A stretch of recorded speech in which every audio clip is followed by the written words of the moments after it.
चर्चा करेंगे उन्होंने बहुत कुछ सोचा है। तो पश्चिम बंगाल की चर्चा करेंगे वो बहुत बड़ा काम करते हैं। पश्चिम बंगाल की जनता उनके लिए सोचती है, उनके बारे में हमेशा उनके साथ है। आज पश्चिम बंगाल की हालत ये है कि यहाँ माताएं बहनों के लिए सुरक्षित नहीं है। एक लक्ष्मी भंडार के नाम पर माताएं बहनों का शोषण होता है। लक्ष्मी भंडार के नाम पर माताएं बहनों के ऊपर अत्याचार होता है और मुकदमा भी नहीं होता है। हमारी नेत्री ठाकुर जी बोल रही थी कि संदेशकारी में हजारों महिलाओं के साथ बलात्कार हुआ है। वहाँ उन लोगों ने संगठित करके आंदोलन भी किया। महिलाओं का आंदोलन है कि पूरे दुनिया संदेशकारी को क्रांति की है। पूरे दुनिया में संदेशकारी का संदेशकारी के महिलाओं को अत्याचार और महिलाएं देती है। आज सीएए का समर्थन करने के बजाय ममता बनर्जी सीएए के विरोध में आवाज उठाती है।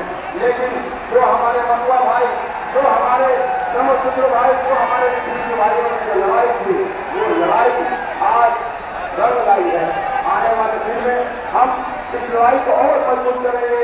हमारे सीएए का समर्थन करके जो हमारे प्रधानमंत्री जी जो वादा किया था वो पूरा उन्होंने किया है। 370 धारा लागू किया है। 25 से हमारे जो काश्मीर के लोगों की जो आजादी मिली है वो बंगाल में भी आजादी की जरूरत है।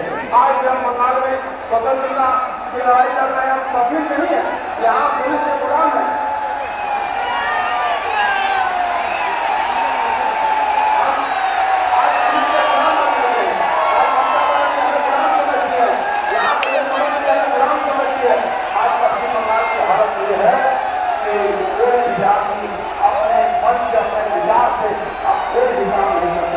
तो हमारे प्रधानमंत्री जी का आह्वान हो चुका है। मैं आपके बच्चों को ध्यान देता हूँ, फिर बातें होंगी। 30 तारीख को मुलाकात होगी। हर बूथ पर सैकड़ों नहीं लाखों लोग मतदान करेंगे और 100% मतदान कीजिए ताकि शासन का खात्मा हो सके। धन्यवाद, नमस्कार, भारत माता की।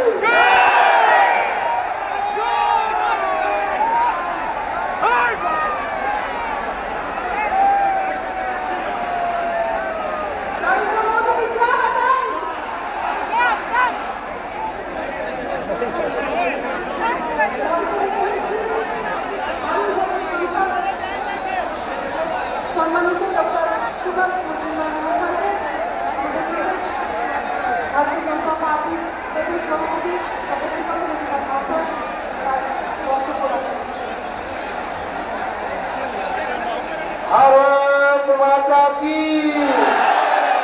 मोदी हेलीकप्टर করে ব্যারাকপুরের ঘাটপাড়াতে নামছে।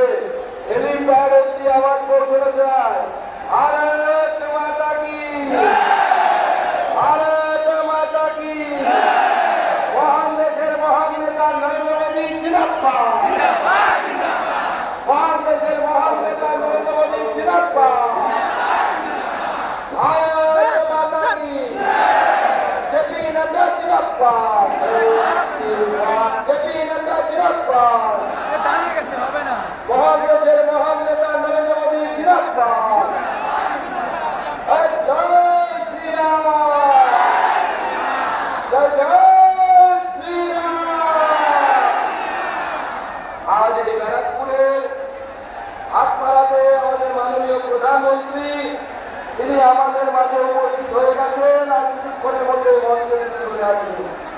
মাননীয় প্রধানমন্ত্রীকে এইখান থেকে জোরে হাততালি দিয়ে একবার স্বাগত জানান। এই ভাটপাড়ার পূর্ণভূমিতে মাননীয় প্রধানমন্ত্রীকে আমরা জোরে হাততালি দিয়ে একবার স্বাগত জানাই। মঞ্চে উপস্থিত আমাদের প্রার্থী লড়াকু নেতা মাননীয় অর্জুন সিং, যিনি দ্বিতীয়বারের জন্য এই ব্যারাকপুর লোকসভা থেকে নরেন্দ্র মোদীকে আপনাদের